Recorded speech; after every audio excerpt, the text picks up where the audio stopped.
반갑습니다.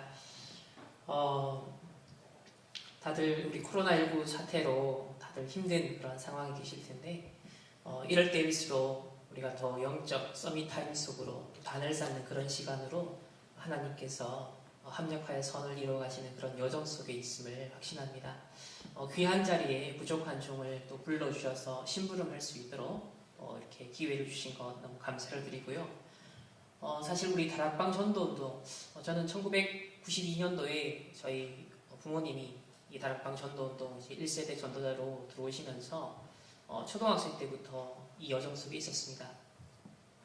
어릴 때부터 우리 류광수 목사님 위시하여서 우리 1세대 전도자분들을 보면서요, 참 다른 건 모르겠는데 이 복음이 너무 소중하다라는 것, 그리고 이 회복된 복음운동, 전도운동이 얼마나 가치 있는 것인지, 그걸 역사적으로 제가 교회사적으로 그 어린 나이에 어떻게 알았겠습니까? 그렇지만 느낌이라는 게 있죠. 복음을 사랑하고 이 복음이 얼마나 중요한지 류 목사님이 그 생을 거시면서 그 복음을 위한 영적 지도자로서 늘 말씀을 선포하시고 우리 렘넌트를 향한 그 가슴을 전달하시면서 그 언약을 전달하실 때 그 전달받은 그 가슴이라는 게 있죠. 사실 그것 속에서 지금까지 왔던 것 같습니다.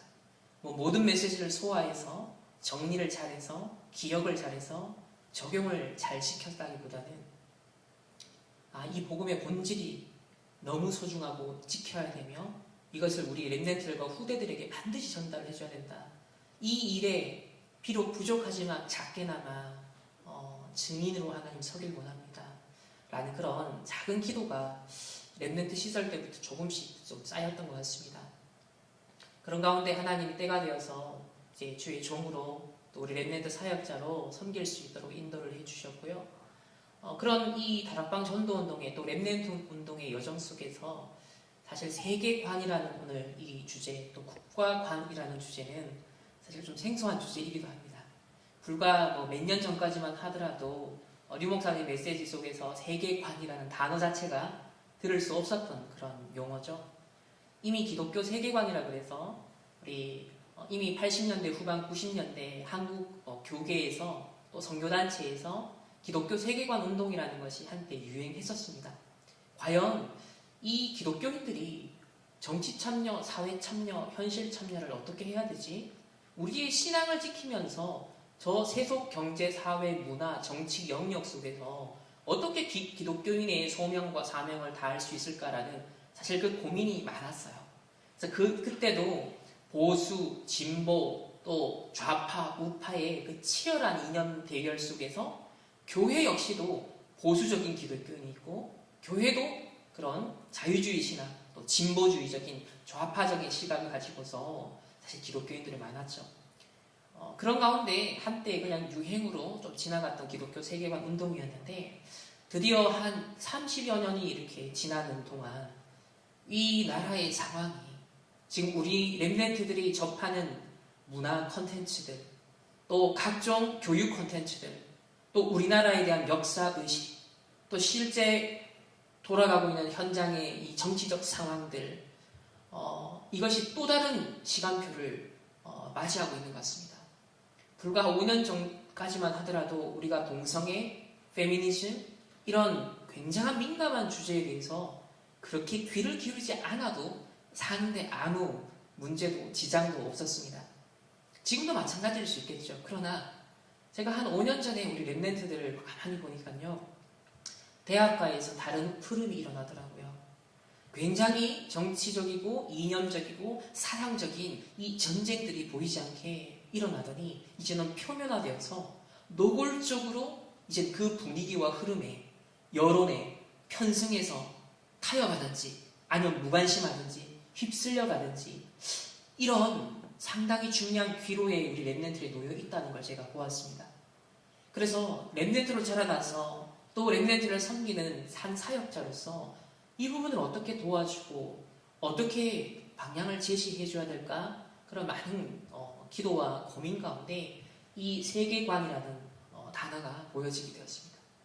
그런 가운데 우리 2018년 12월 달에 렘넌트 세계관 연구팀이라는 것이 우리 산업선교 전문별 한 팀으로 생겨나게 되어졌고 부족하지만 이제 리더로 섬기게 되면서 지금까지 조금씩 준비를 하고 또 심부름을 하고 있습니다. 그런 가운데 오늘 이 성경적 세계관 그것을 가지고서 과연 국가를 우리는 어떻게 봐야 될까? 우리 뭐 대한민국을 평상시에 사랑하고 막 애국심을 가지고 이 나라를 지켜야 돼. 솔직히 뭐 몇 년 전까지만 해도 그런 의식 없이 저희들 그냥 살았죠. 그냥 대한민국이고 그냥 우리나라고 그냥 살았습니다.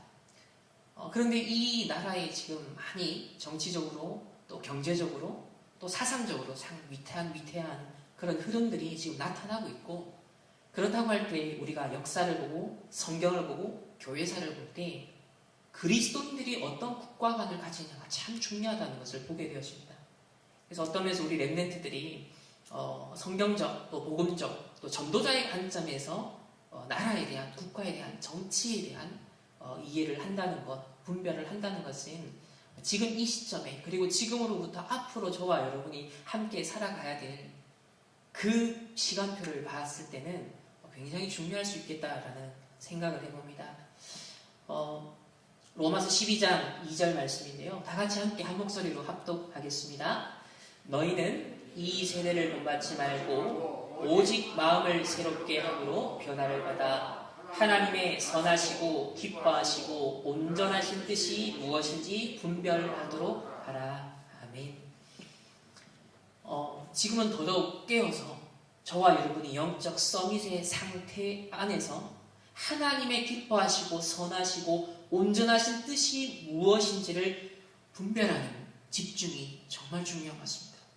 우리가 주일날 예배드리고 집중훈련 받고 우리가 중요한 어떤 영적 훈련 속에서는요 당연히 그냥 말씀이 선포되기 때문에요 우리가 뭐 특별히 분별력이 필요하다는 그럴 필요가 없습니다. 100% 하나님의 말씀으로 그냥 흡수만 해도 되죠. 뭐 따로 분별, 분석, 비판 필요가 없습니다. 하나님의 말씀에 가라 하면 가고 멈추라 하면 멈추면 심플한 거예요. 말씀에는 순종만 하면 끝입니다. 거기에 우리의 분별이 필요가 없습니다. 아멘 하면 끝이죠.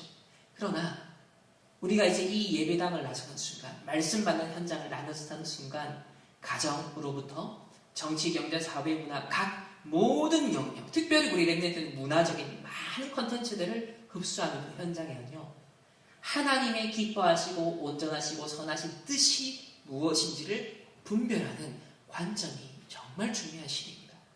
그래서 세상에서 통찰력을 오늘날 굉장히 중요하게 여기지만 우리 기독교적 세계관에서는 하나님의 영이 우리와 함께 하시고 성령이 우리와 함께 하시기 때문에 그 보혜사 성령이 어떤 역할을 하십니까? 모든 것을 생각나게 하시고 모든 것을 깨닫게 하신다 했습니다.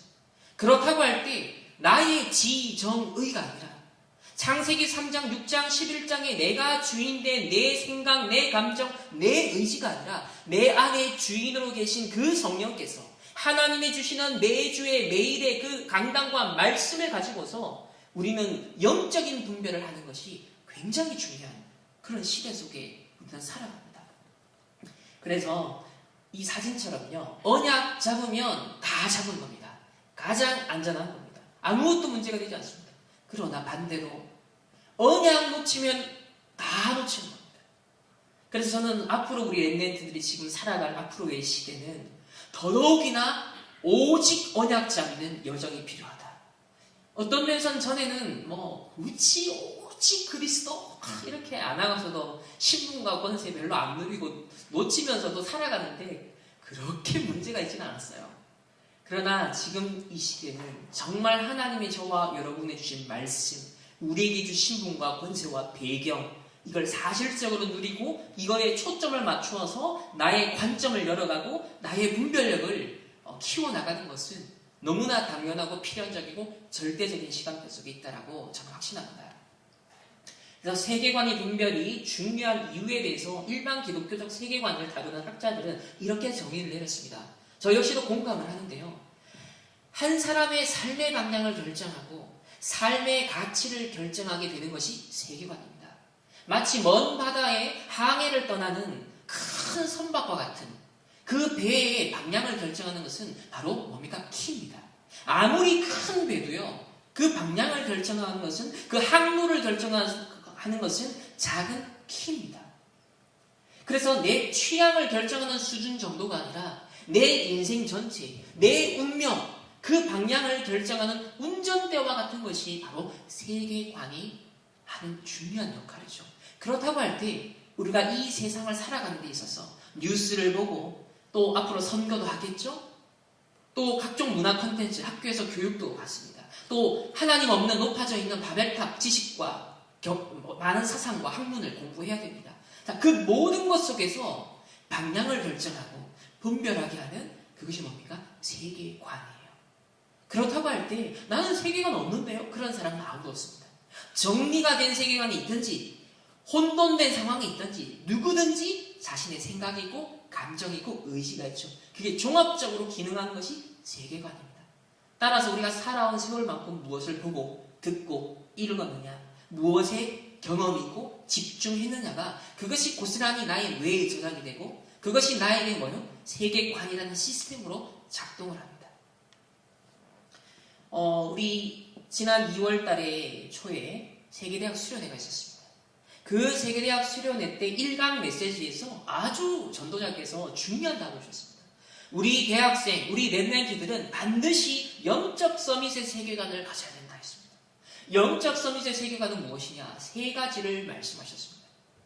첫 번째는 바로 세상 나라는 의식주만 관심을 가집니다. 이제 불신자 수준인 거죠.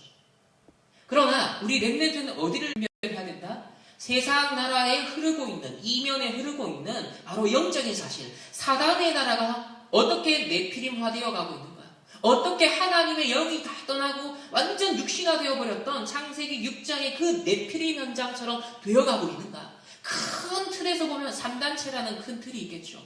그러면서 정치, 경제, 사회, 문화 각기각층의 모든 학문의 영역에 여러분의 일상의 삶 속에 사단의 나라가 어떻게 임하고 있는가, 형성되고 있는가, 그걸 봐야 된다 했습니다.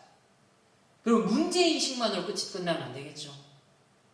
우리에게 하나님 답을 주셨습니다. 성삼위 하나님이 지금도 우리와 나와 우리 모든 현장과 위드, 임마누엘, 원네스와 그 응답을 함께 하신다 했습니다. 또한 그 성삼위 하나님은 말씀과 기도와 전도, 그것을 통해서 현재 진행형으로 지금도 활동하고 계십니다. 그래서 사단의 나라가 임한 그 부분에 하나님의 나라를 이루는 이 흐름을 바꾸는 것이 바로 구원받은 하나님의 백성들, 우리 렘넌트들이 바로 앞으로 해 나가야 될 그것이 바로 우리 언약의 여정인 것이죠. 그래서 불신자들 수준의 의식주의 관점에서만 정치, 경제, 사회, 문화를 보지 말고 정치, 경제, 사회, 문화 각계각층 영역에 사단의 나라가 어떻게 임해 있는가, 어떻게 하나님의 모든 기준과 가치관은 싹 빼버리고 육신의 것들만 가득 차 있는가, 그러면서 그 현장에 빛을 어떻게 발하지, 그 현장에서 소금의 역할을 어떻게 할지, 하나님의 나라를 어떻게 임하게 할 수 있을까, 그것이 우리의 집중의 포인트, 우리의 절대 목표인 거죠. 지금은 우리 코로나19 사태로 대한민국뿐만 아니라 전 세계가 더 어려워지고 있습니다. 이제 유럽과 미국은 더 어려운 급박한 그런 상황이 되고, 더 중요한 것은 이 포스트 코로나, 이제 코로나 사태 이후에 대해서 많은 전문가들은 아마 심각한 경제적 위기, 정치적 위기, 상황들이 이전과 다른, 이때까지 우리가 살아왔던 삶의 방식과는, 질서와는 너무나 다른 것들이 현실 속에서 펼쳐질 것이다라고 예측을 하고 있습니다. 그렇다고 할 때 우리가 이 상황을 해석함에 있어서도 어떤 눈으로 봐야 될까요? 그런 불신자의 육신적 관점을 넘어서 사단의 나라는 그러면 이 현장 속에, 이 변화되어지는 시대의 흐름 속에 어떻게 형성되어 갈까? 3단체는 이것을 이용하고 또 악용하여서 어떻게 그들에게 유리한 질서를 만들어 갈까? 또 반대로 이 시대에 부름받은 남은 자, 전도자들은 여기에 하나님의 나라 임하게 할 전도 캠프를 지금부터 우리는 어떻게 준비해야 될 것인가? 그런 뭔가의 전도자의 정체성을 찾아내는 그런 단을 쌓는 시간이 지금 너무나 필요한 시점인 거죠. 그런 가운데 이제 우리 기독교 입장에서, 교회 입장에서 조금 민감하게 이슈가 되었던 게 뭐였습니까? 아무래도 이 코로나19가 퍼지다 보니까 또 특별히 신천지 때문에 굉장히 이슈가 많이 되었죠. 굉장히 슈퍼 전파자 역할을 했기 때문에 자, 그러다 보니 신자든 불신자든 뭐 신천지가 이단인지 아닌지 별 상관이 없을 수 있어요. 그런데 계속 교회라는 것이 이슈가 되다 보니까 신천지랑 연결해서 교회가 이슈되다가 이제는 일반 교회에서도 이단 아닌 교회에서도 이제 발생을 한 겁니다. 그러니까 이 어떤 사회적 안전망 그런 막 구축하기 위해서 어떤 집회라든지 또 공동체적인 모임이라든지 그런 것을 가장 활발하게 하는 어떤 단체 중에 하나가 교회잖아요. 매주 수백 명, 수십 명, 수천 명이 모이는 것이 사실 어느 종교에서도 어떤 집단에서 없는데 교회만 유일하게 주일날 하나님 앞에 예배를 그렇게 드립니다. 자, 그러다 보니 정치적인 어떤 의도와 계산도 분명히 동기도 깔려 있었을 것이고 또한 일방적으로 상식선에서도 우리가 국민의 건강을 위하여서 분명 어느 정도의 제한이 필요하고 우리가 모임을 그렇죠? 사회적 거리두기라는 부분에 있어서 우리가 실천해야 될 부분이 분명히 있는 것도 사실이에요. 그래서 우리가 객관적이고 상식선을 지킨다는 것은 너무 당연합니다. 그러나 아시다시피 또 우리 교회도 좀 신비주의적인 색깔도 있고 또 좀 너무 과학을 무시하고 또 의료적인 것도 무시하고 너무 오직 믿습니다 하면서 좀 다소 과격한 그런 성향의 색깔의 기독교인들도 있어요. 이러나 저러나 우리에게 중요한 이슈는 뭐였냐면 예배의 자유, 종교의 자유. 우리가 하나님 앞에 예배 드리는 것이 어떤 면에서 우리 생명보다도 코로나에 걸리는 것보다도 사실 더 중요한 본질적인 이슈인데 그건 불신자들은 모르죠. 국가는 그건 이해할 수가 없는 부분이죠. 자, 그러다 보니 이런 지금 충돌이 생겨나는 겁니다. 물론 여기에는 굉장한 정치적인 계산과 동기도 뒤섞여 있는 것도 사실이기도 하고요. 그래서 일부 우리 뭐 이재명 지사라든지 또 마원순 서울시장님이라든지 이런 분들이 강경하게 좀 종교에 대해서 그리고 특별히 교회에 대해서 좀 막 강하게 나갔어요. 또 거기에 우리 대통령님도 거기에 대해서 힘을 실어주고 지지하는 발언을 하기도 했습니다. 그러니 우리 그래도 건전한 신학과 신앙을 가진 우리 신학자들과 목사님들과 많은 신앙인들이 이거는 좀 너무하지 않냐. 그래도 우리가 교회가 스스로 내부적으로 우리가 잘 지키고 질서를 지키고 우리가 안전을 잘 건강을 지키면 되는데 명령을 해서 행정 명령을 해가지고 국가의 어떤 권력을 가지고서 좀 억압을 하고 제재를 가는 것은 뭔가 좀 탄압처럼 느껴지고 종교의 자유를 우리가 침범하는 거 아니냐라는 이제 민감한 이슈가 대두가 됐던 겁니다. 한 번도 우리가 사실 고민하지 않았어도 되는 살아왔던 우리가 예배 평상시 얼마나 자유롭게 드렸는데요. 그런데 이제는 예배를 드릴 수 있는 자유가 있다는 것, 신앙생활을 마음껏 할 수 있는 자유가 있다는 것이 얼마나 소중한 가치인지를 이제는 되짚어 볼 시간대가 된 거예요. 그리고 앞으로는 더 중요한 게 우리가 생각해야 될 부분들이 많다라는 것. 어쨌든 이런 지금 충돌하는 상황들이 벌어지고 있습니다. 그래서 이런 현실 가운데 세속국가 우리 대한민국의 시민권을 가지고 있습니다. 우리 국민입니다. 그런 가운데 동시에 하나님 나라의 시민권을 우리는 그 영적 배경을 동시에 갖고 있죠. 그렇다고 할 때 구원받은 저와 여러분은 이 이중 시민권, 이중의 소속을 가지고 있는 저와 여러분에게 이 세속 정부, 이 대한민국이라는 국가는 무엇이며 우리는 과연 어느 정도의 국가 또 세속 권력의 명령에 우리가 복종해야 될 것인가? 이제 이 질문이 바로 세계관적인 측면에서 대두가 되고 있습니다. 먼저 한 가지 서론적으로 조금 짚고 넘어갈 부분은 우리 정교 분리의 원칙, 종교와 정치는 반드시 분리되어야 된다. 그래서 교회는 정치에 대해서 말하거나 간섭하거나 발언하면 안 돼.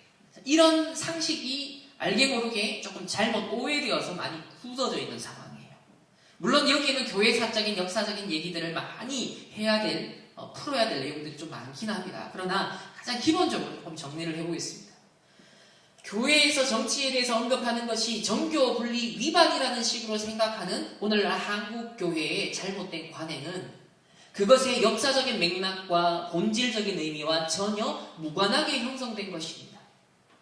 우리가 일제시대에 이 강점기를 당할 때 조선 총독부가 그 당시 기독교인들이 이게 신앙의 양심에서 이게 신사참배할 수 없어 라고 적극적으로 뭡니까? 반대했어요. 그런 가운데 신앙의 자유를 위해서 독립운동도 적극적으로 했거든요. 그러나 이 불신자 우상 숭배하는 일본 입장에서는 이게 뭡니까? 정치적인 행위로 보여지죠. 왜? 자신들이 하고자 하는 것을 방해하니까요.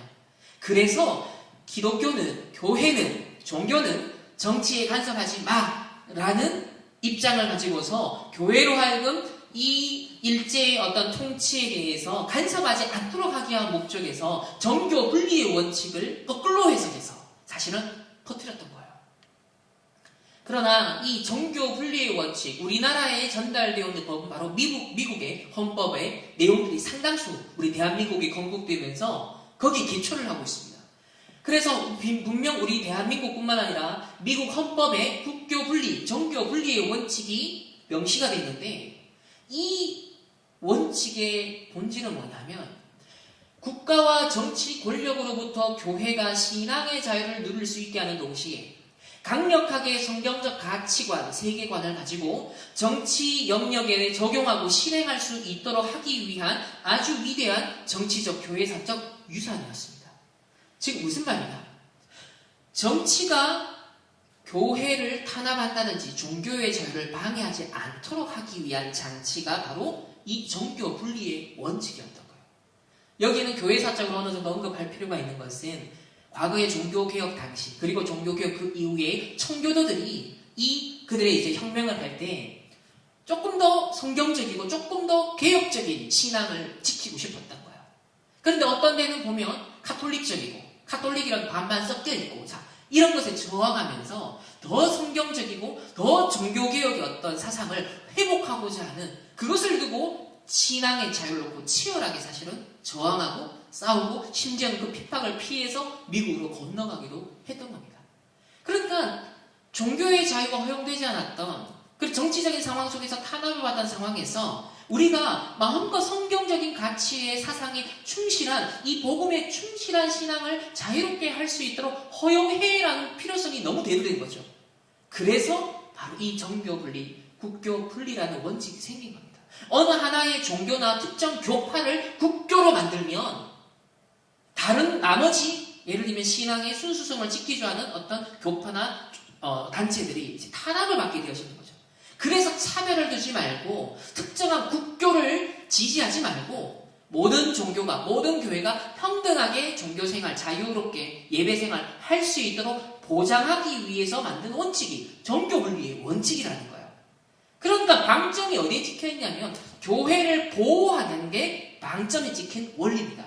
그런데 앞에 이제 일제의 잔재에 의해서 우리나라에 많이 오해된 부분이 마치 교회가 정치에 아무 관심도 가지면 안 되고 정치에 대해서 아무 발언도 하면 안 되는 것처럼 오해가 되어 있는 거예요. 그게 그렇지 않습니다. 성경의 모든 얘기는 정치를 배경으로 합니다. 바울도 가이사 앞에 서야 하리라. 로마 제국을 향하여서 나아갔습니다.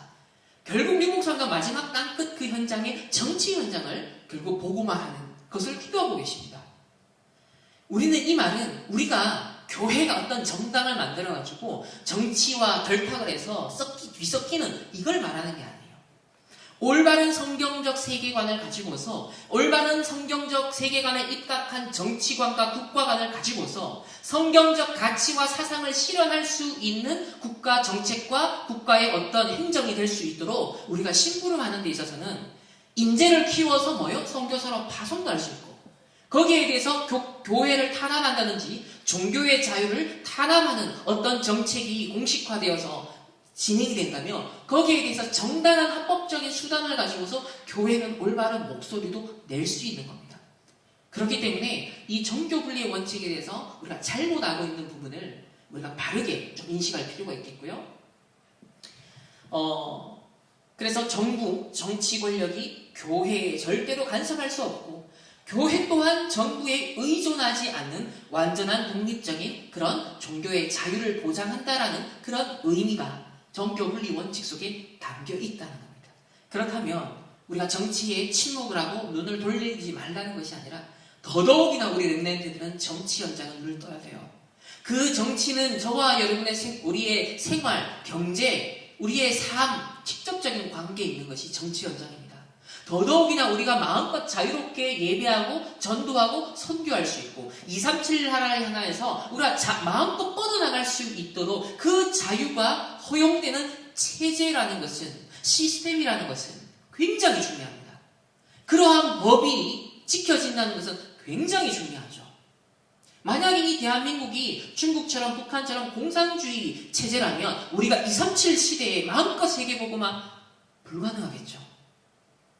그렇기 때문에 우리가 전도 선교 237 시대에 가장 유리한 이 대한민국이 제사장 나라의 사명을 감당할 수 있도록 함에 있어서 하나님께서 허락하신 국가의 체제, 정치, 경제, 사회, 문화의 시스템이 어떠해야 될 것인가? 하나님의 나라를 이루어 나감에 있어서 하나님이 원하시는 시스템은 무엇일까를 놓고서 이제 우리 렘넌트들은 질문하며 기도를 합니다.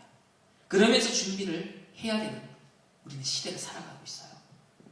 자, 이때 우리 렘넌트들과 전도자들은 국가와 정치에 대해서 어떤 관점을 가져야 될 것인지를 한번 살펴보겠습니다. 자, 우리는 가끔 우리의 불확실성 때문에 하나님의 말씀을 정치적 이슈에 적용하기를 꺼립니다. 여러 가지 이제 오해된 편견들도 있고 분위기도 있고 여론도 있고 또 내가 잘 모르기 때문에 일 수도 있어요. 하나님은 분명 교회에 세상의 권력, 검을 주시진 않았어요. 교회에 주신 유일한 무기는 뭡니까? 성령의 검, 곧 하나님의 말씀입니다. 그러나 그 하나님의 말씀, 성경이라는 것은 교회 당에만 머무는 말씀이 아니죠. 뭐예요? 모든 현장을 아우르는 광범위한 모든 현장의 답이 되고 길이 되고 빛이 되는 기준이 뭡니까? 하나님의 말씀이에요.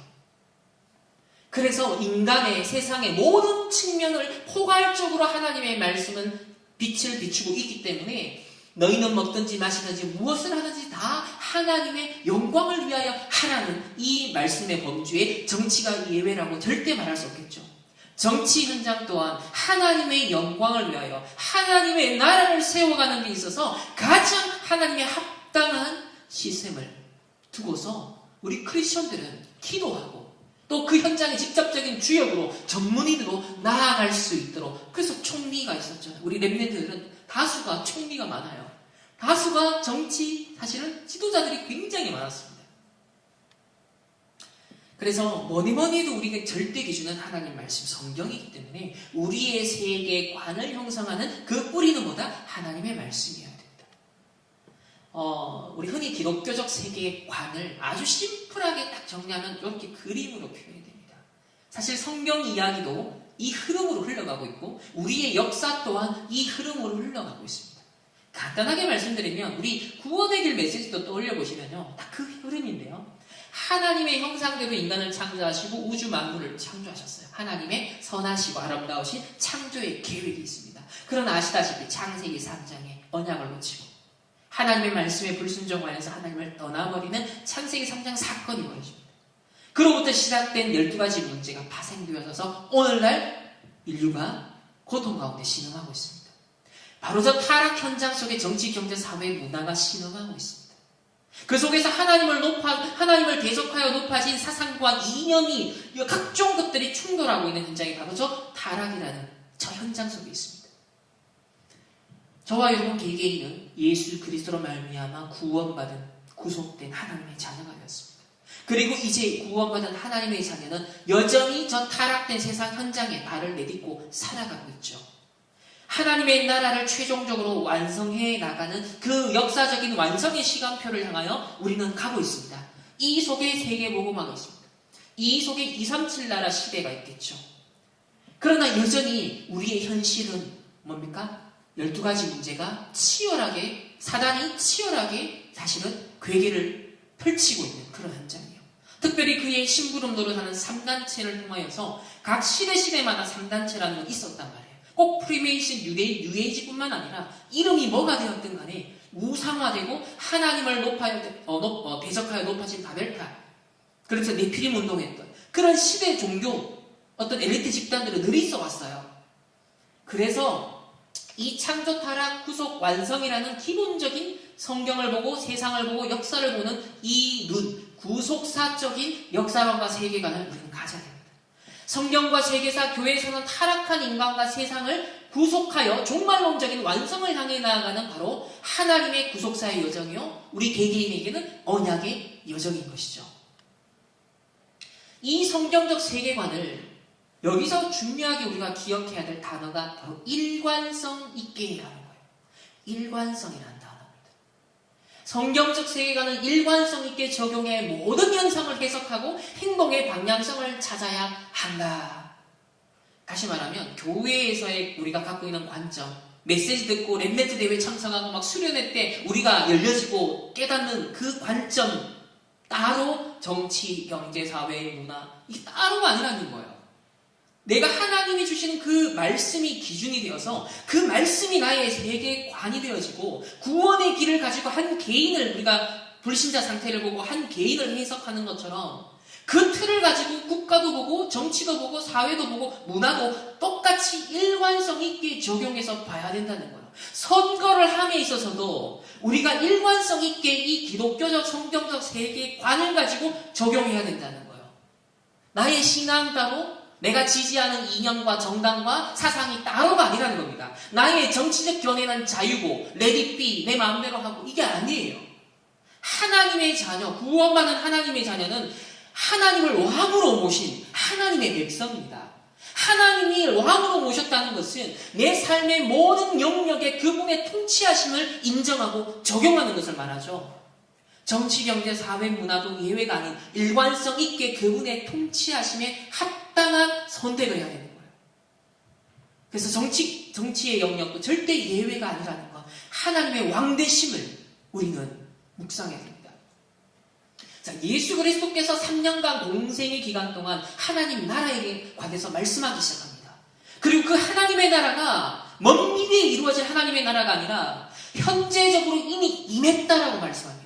그 증거를 보여주시는데요. 천국 복음을 전파하시면서 직접적으로 사단과 죄와 귀신 들린 자를 결박하고 치유하십니다. 그러면서 타락한 세상이 회복되어지는 그 많은 이적과 기사를 통하여서 하나님의 나라가 임하면 이런 근본적인 변화가 있구나. 이게 하나님의 나라구나 라는 샘플을 예수님의 공생의 기간 동안 보여주셨던 거죠. 맛보기로.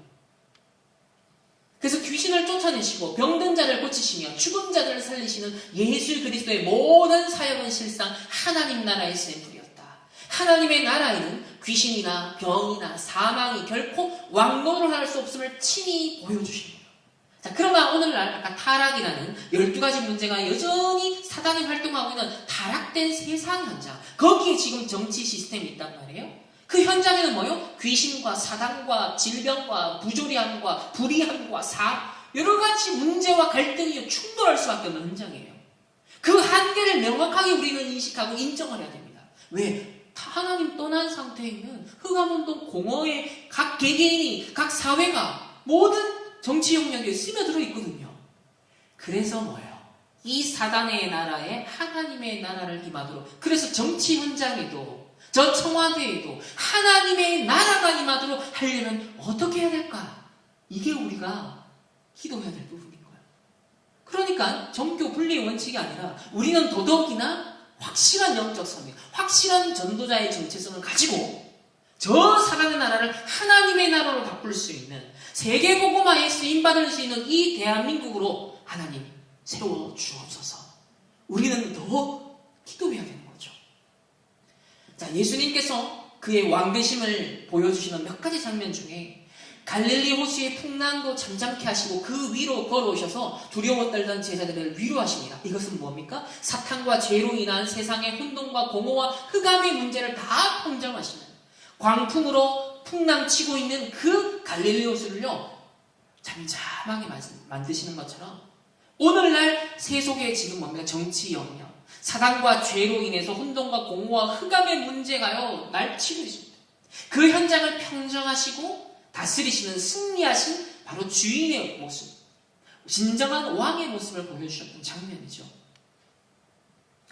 그런 가운데 이미 임한 하나님의 나라, 하나님의 나라가 예수 그리스도가 이 땅에 오심으로 말미암아 이 현실 속에 뚫고 들어오기 시작했습니다. 그런 가운데 이제 하나님의 백성들을 통하여서 그 하나님의 통치가 점진적으로 확장되어 가고 있습니다. 그렇기 때문에 하나님의 나라가 이미 우리 가운데 있지만 아직 완전히 완성되지 않은 종말론적인 긴장 상태 속에 저와 여러분이 살아가고 있습니다. 그래서 정치든 경제든 모든 영역에 왜 문제가 많냐면 아직 완성된 하나님의 나라가 임하지 않았어요. 더더욱이나 세상 현장은 타락된 12가지 문제가 사단이 역사하는 현장이에요. 그렇기 때문에 거기에 우리가 관계를 맺고 살아가는 우리 그리스도인들도요, 이 땅에서의 삶이라는 것은 끊임없는 영적 긴장관계, 영적 싸움이 치열하게 벌어지는 현장. 그래서 우리 신학자들은 그걸 종말론적 긴장관계다. 영어로는 already but not yet이라고 간단하게 표현합니다. 이미 그러나 아직.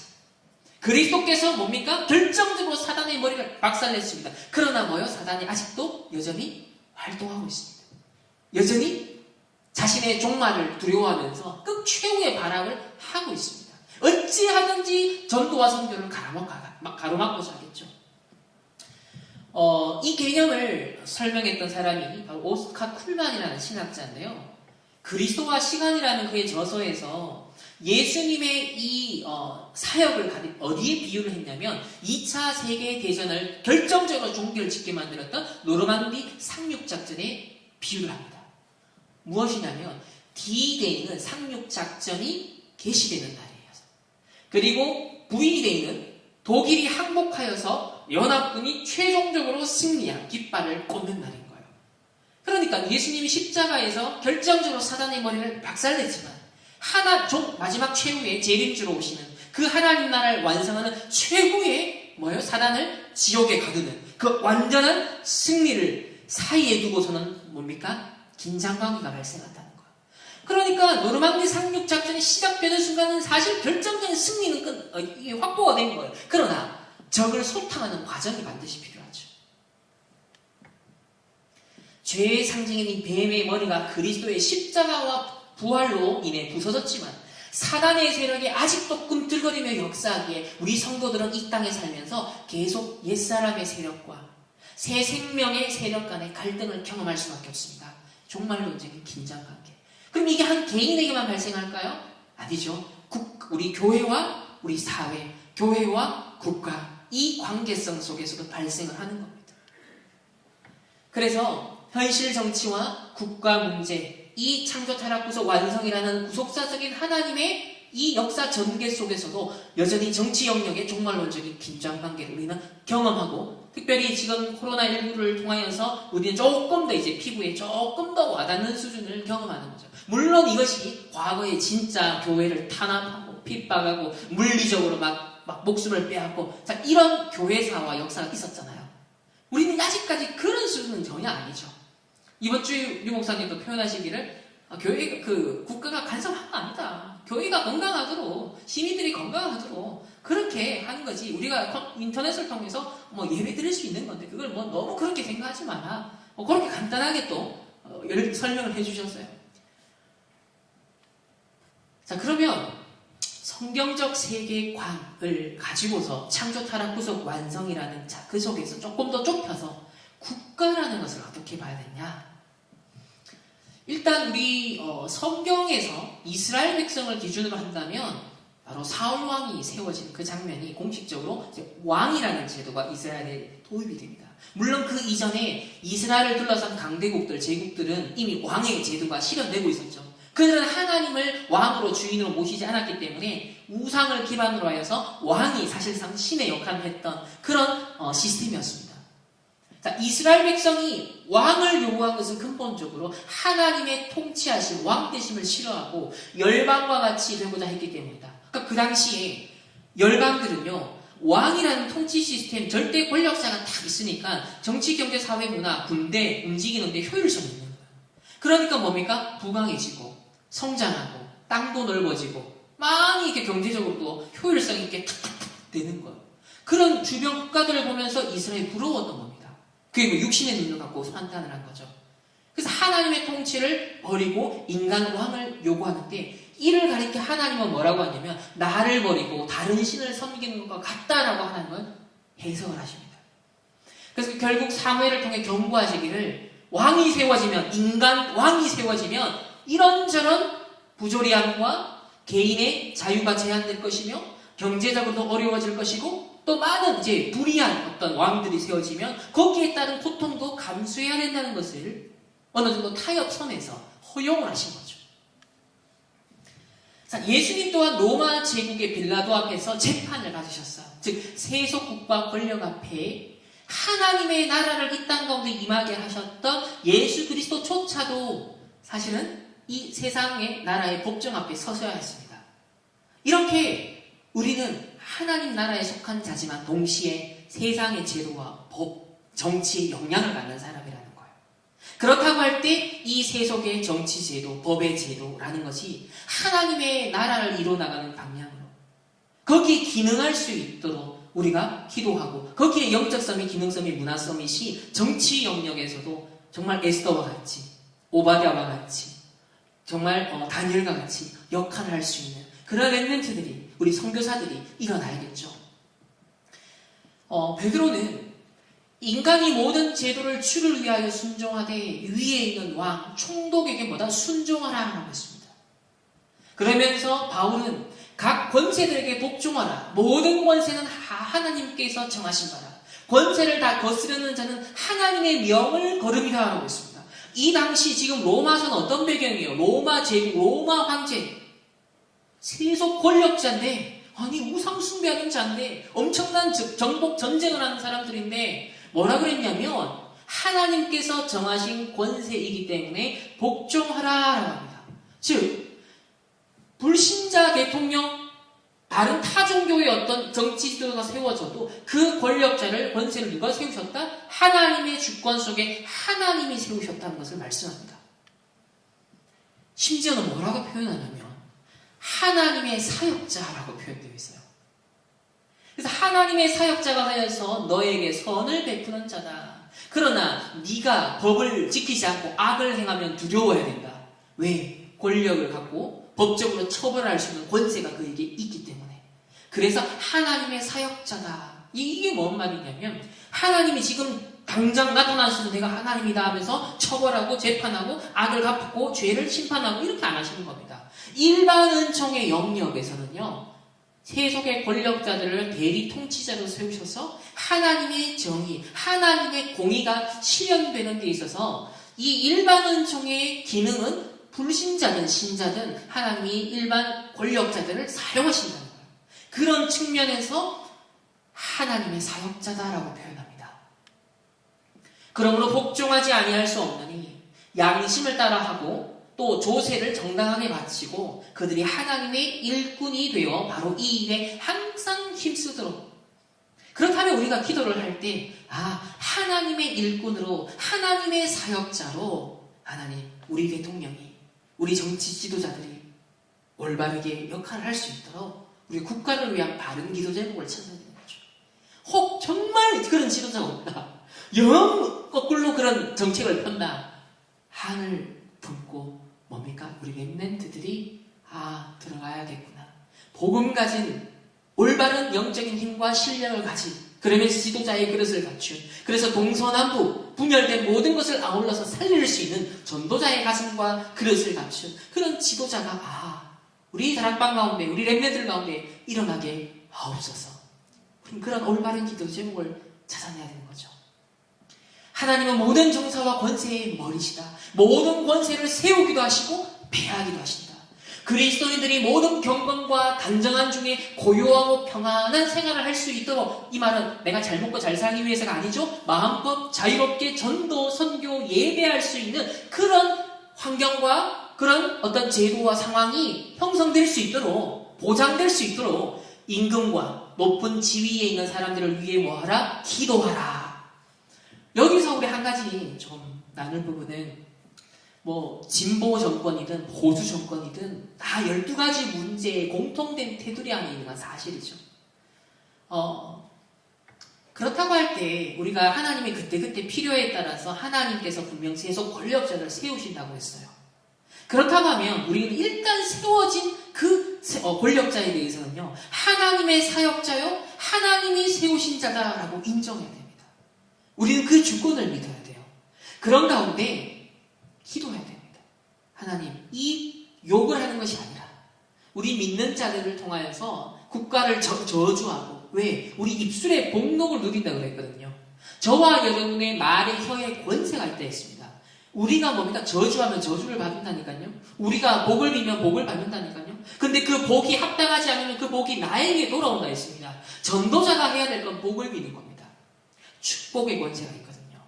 그래서 어떤 정치 지도자든 국회의원들이 많이 무능하고 막 싸움하고 서로 이익관계, 이해관계가 복잡합니다. 정치는 원래 그런 거죠. 그 현장을 보면서 욕하는 것이 아니라 하나님께서 세우신 하나님 사역자로 올바른 역할을 할 수 있도록 기도하시고 함을 품으시고 그러면서 축복해줘야 돼요.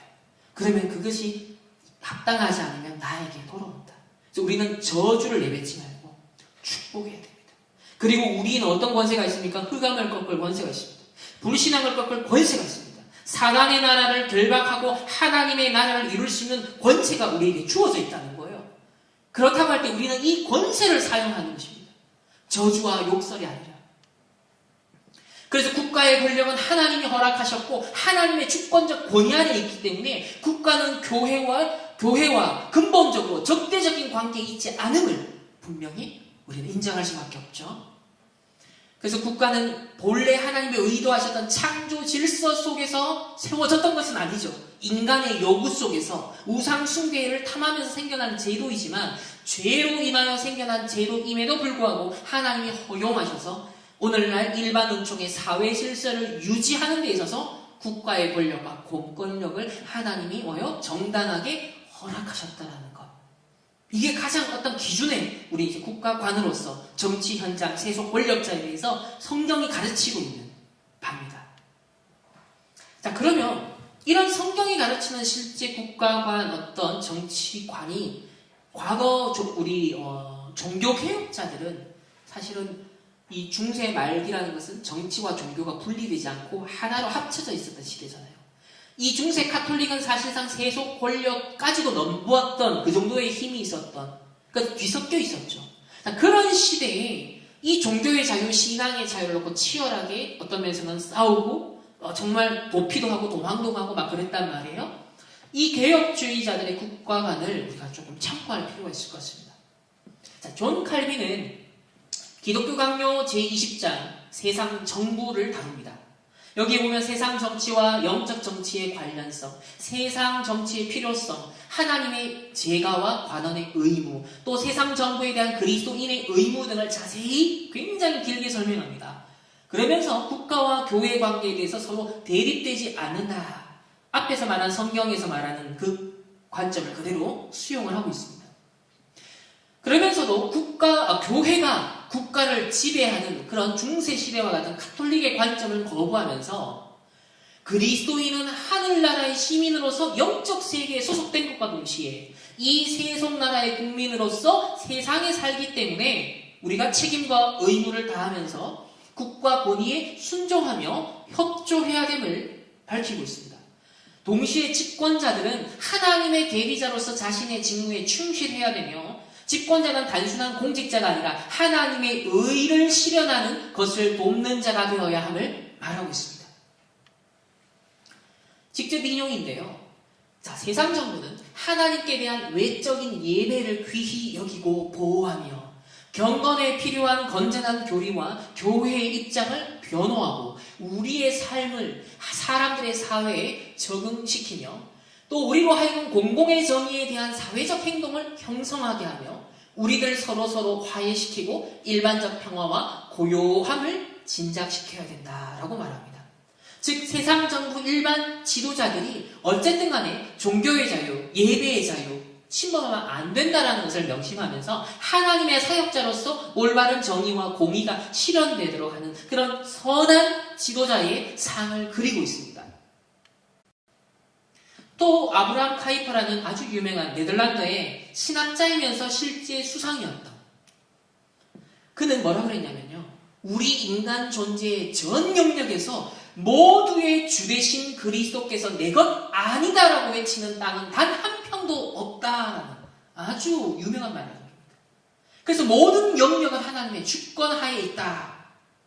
그러면서 국가는 가족이나 교회 내부의 일에는 간섭하지 말아야 됨을 똑같이 성경적인 또 칼빈의 어떤 사상을 그대로 계승하면서 국가관을 밝히고 있죠. 그러면서 교회가 정치적 어떤 활동에 사로잡혀서 복음을 놓칠 어떤 위험도 존재합니다. 교회사를 보면은 과거에 콘스탄틴 황제에 의해서 이제 공인이 되어지고 점점 이제 국교화가 되어지면서 로마가 복음화되었습니다. 그런 가운데 더 이상 전도 선교 굳이 할 필요 없이 모든 사람이 이제 황제가 또 성공하려면 거기 줄을 서서 교회의 신자가 되어야 돼요. 그러면서 이제 이교 신자들도 우상적인 종교적인 요소들도 미신적 요소들도 이 로마에 유입이 되었습니다. 그런 가운데 이 카톨릭은 엄청 거대해졌죠. 그래서 심지어는 세속 왕들보다도 국가의 권력보다도 더 힘이 있었던 게 교황이었던 시절도 있었습니다. 그렇기 때문에 그것 때문에 타락하고 악용되어지는 그런 사례가 역사 속에 있었죠. 그러나 그것은 교회가 그야말로 크리스텐덤이라고 해서 유럽 전체가 기독교 국가였거든요. 유럽 전체가 기독교에 의해서 교회에 의해서 어쩌면 거의 지배를 받을 정도의 그런 시대적 상황에서 하는 얘기예요. 지금은 그런 상황이 아니죠. 오히려 모든 곳에서 하나님이 없다 하고 교회가 무너지는 시대예요. 그렇기 때문에 사실은 교회가 정치적 활동에 사로잡혀 복음을 놓칠 위험이라는 것이 중세적인 기준에서는 지금이 합당하지 않다. 그러면 지금 기준에서 문제가 될 수 있는 건 뭡니까? 복음 아닌 다른 동기에 자신이 속아서 결국은 탐심, 탐욕, 권력욕 휘어잡혀서 자칫 복음의 순수성을 놓쳐버릴 수 있는 위험은 있겠죠. 그런 측면에서 우리 교회가 기독교인이 정치를 참여함에 있어서 나의 영적 상태가 굉장히 중요합니다. 그죠? 내가 정말 순수하게 오직 복음 하나님의 나라를 위하여서 또 이 나라의 봉사를 내가 정말 제대로 하기 위해서 나라 살아가는 마음을 갖고 분명한 영성과 분명한 지성과 실력과 그릇을 갖춘 자로서 우리가 정당하게 목소리를 내고 정당하게 참여하는 것이 요구가 되겠죠. 그런 걸 제외한다면 문제가 되지 않습니다. 자, 그래서 카이퍼는 정치적인 쟁점, 혹시나 타락할 교회가 정치적으로 타락할 위험성이 있다고 해서 정치 자체에는 무관심하면 안 되고 이 정치 영역조차도 우리의 왕 대신 예수 그리스도의 주권을 높일 수 있는 기회로 삼아야 된다라고 말했습니다. 저는 이 입장이 더 맞다라고 봐요. 왜? 저 정치 현장 예외 없이 12가지 문제 사단의 나라가 임해 있는데 그 현장에 복음이 필요하고 하나님의 나라가 임해야 되고 하나님의 통치가 실현돼야 되거든요. 그리고 이 개혁주의, 특별히 칼빈의 사상을 잘 정리해서 신앙 고백으로 나타난 것이 영국에서 웨스트민스터 신앙 고백서라는 게 있습니다. 위정자에 대해서 뭐라고 밝히냐면 온 세상의 최고의 주시오. 왕이신 하나님께서 그분 아래에서 백성들을 다스리도록 하나님 자신의 영광을 위하여 공공의 선을 위하여 위정자를 세우셨다. 선한 자들을 보호하고 격려하고 악한 자들을 처벌하고 그걸 위해서 칼의 권세를 부여했다. 자, 앞의 내용을 똑같이 반복하고 있죠. 두 번째는요, 그리스도인이 국가의 공직에 부름을 받아서 그것을 수락하고 수행하는 것은 보다 합법적이라는 거예요. 기독교인이 정치에 참여하면 안 돼. 교회가 정치에 무관심해야 돼가 아니라 정당하게 합법적으로 공직에 부름을 받았다면 참여할 수 있는 거예요. 그리고 교회가 직접 정치에 참여한 건 아니죠. 국가를 놓고 기도하고 인재를 키우고 그리고 올바른 국가에 도움이 될 수 있는 어떤 시민 활동을 하는 것은 얼마든지 NGO 활동을 통해서 계몽 활동은 할 수 있는 겁니다. 그래서 성경적인 기독교적인 또 세계관에 입각하여서 올바른 인재를 양성할 수 있는 그런 정치 참여는 우리가 충분히 교회에서 할 수 있는 거죠. 그래서 건전한 법률에 따라 경건과 공의와 평화를 유지하도록 해야 한다. 또 세 번째는 국가 위정자들에게 이렇게 말합니다. 말씀과 성례에 대한 권한, 천국 열쇠의 권세를 마치 자신의 것처럼 행사하면 안 된다. 즉 뭡니까? 교회의 예배, 어떤 교회 내부의 일에 국가가 간섭하면 안 된다. 이런 측면에서의 종교 분리의 원칙이라는 거예요. 국가가 신앙의 문제에 간섭해서는 안 된다는 겁니다. 그러면서 모든 수단을 강구해서 교회 안의 통일과 평화가 유지되도록 해야 된다. 예배와 치리에 있어 모든 부패와 남용이 방지되도록 개혁되도록 해야 되고 하나님의 모든 제도가 정당하게 조직되고 집행되고 지켜져 나가도록 할 의무가 세속 권력자들에게 있다는 거예요.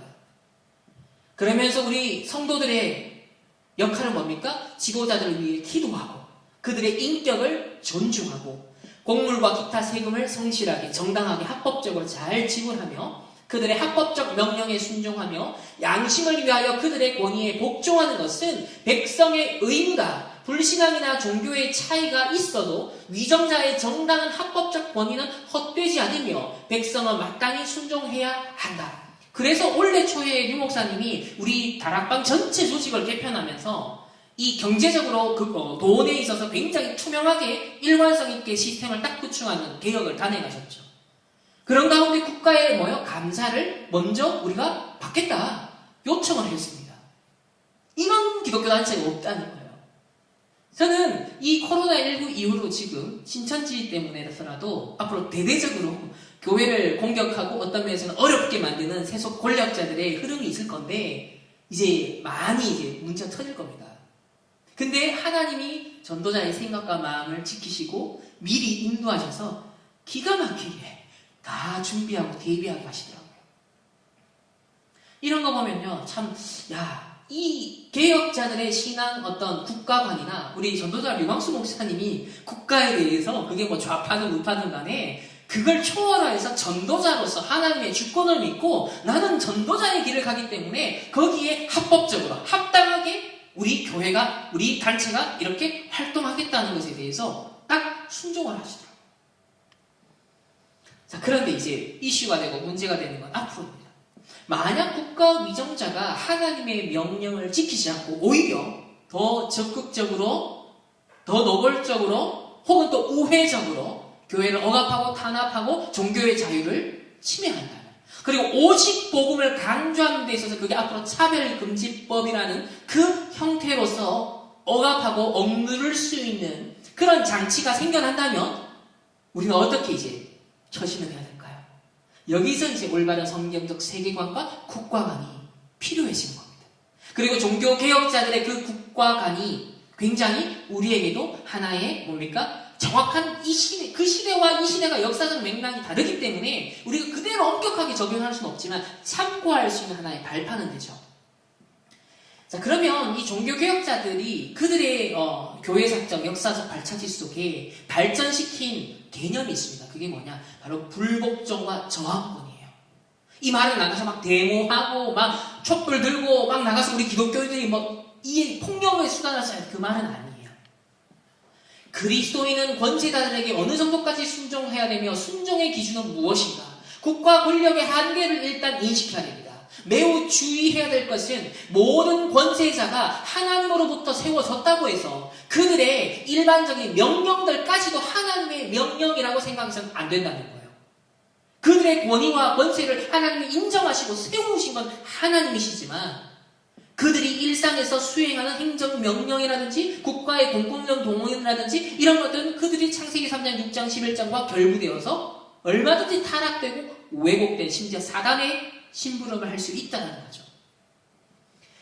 그래서 하나님이 허락한 제도로서의 국가와 그 권력을 행사하는 타락한 인간은 구별해야 된다. 단적인 예로 히틀러 같은 경우예요. 어떤 명령도 하나님의 명령을 앞설 수는 없습니다. 하나님의 명령과 상반되는 권세자의 명령에는 당연히 복종해서는 안 되겠죠.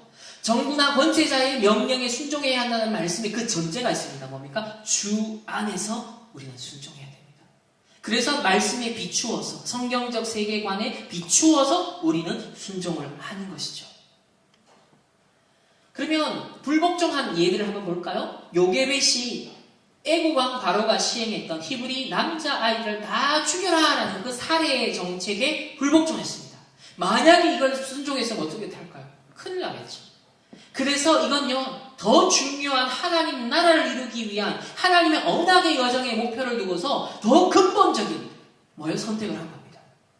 그래서 출애굽의 미래 지도자를 세우죠. 또 악한 아합 왕실의 국내 대신이었던 오바댜, 이세벨이 여호와의 선지자를 멸할 때 선지자 100명을 굴에 숨기고 떡과 물을 먹였습니다. 이것 자체가 뭐였습니까? 악한 권세에 의한 불복종이었죠. 바벨론의 새 청년 역시도 금신상에 절할 수 없었습니다. 다니엘도 조서의 의미 큰 걸 알고도 정시기도를 하루 3번 똑같이 했다고 그랬어요. 불복종한 겁니다.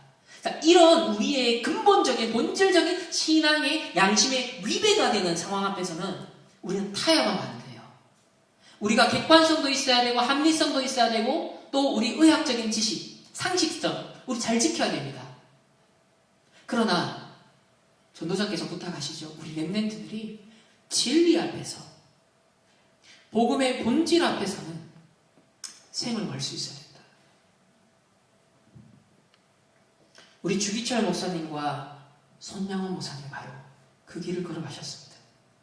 그때는 물리적인 직접적인 박해와 핍박이 있었던 시대죠.